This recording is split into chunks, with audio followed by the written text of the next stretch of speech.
Praise the lord.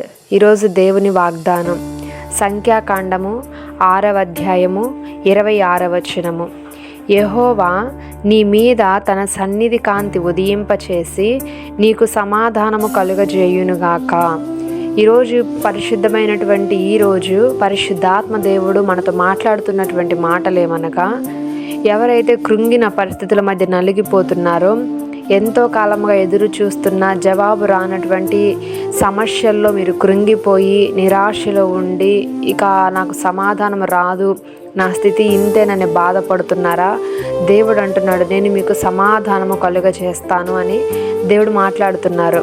అయితే ఇక్కడ మనం వాక్యాన్ని జ్ఞాపకం చేసుకున్నట్లయితే, తన సన్నిధి కాంతిని అనగా దేవుని యొక్క ముఖము నుండి ఒక కాంతి, ఒక వెలుగు అనేది దేవుడు ఉదయింపచేస్తాడు. ఆయన ముఖము నుండి ఆ వెలుగు నీ మీద పడుతున్నప్పుడు నీలో ఉన్నటువంటి చీకటి అంతయు కూడా తొలగిపోయి వెలుగుగా మార్చబడుతుంది.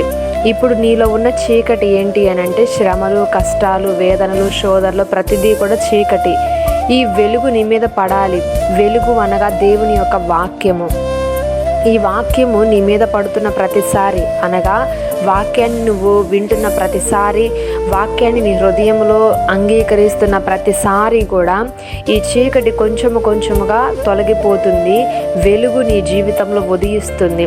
ఆ వెలుగు నీ జీవితంలోకి వచ్చినప్పుడు నీ హృదయంలో ఉన్న భారం అంతా కూడా తొలగింపబడి నీ దుఃఖమునకు బదులుగా, నీ యొక్క నిట్టూర్పునకు బదులుగా సంతోష వస్త్రమును నువ్వు ధరించుకుంటావు. ఆనందముతోను సమాధానముతోను దేవుడు నిన్ను నింపుతాడు.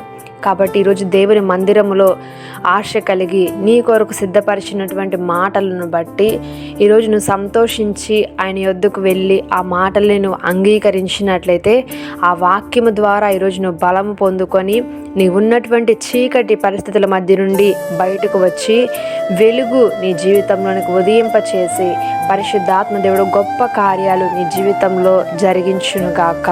ఆమేన్.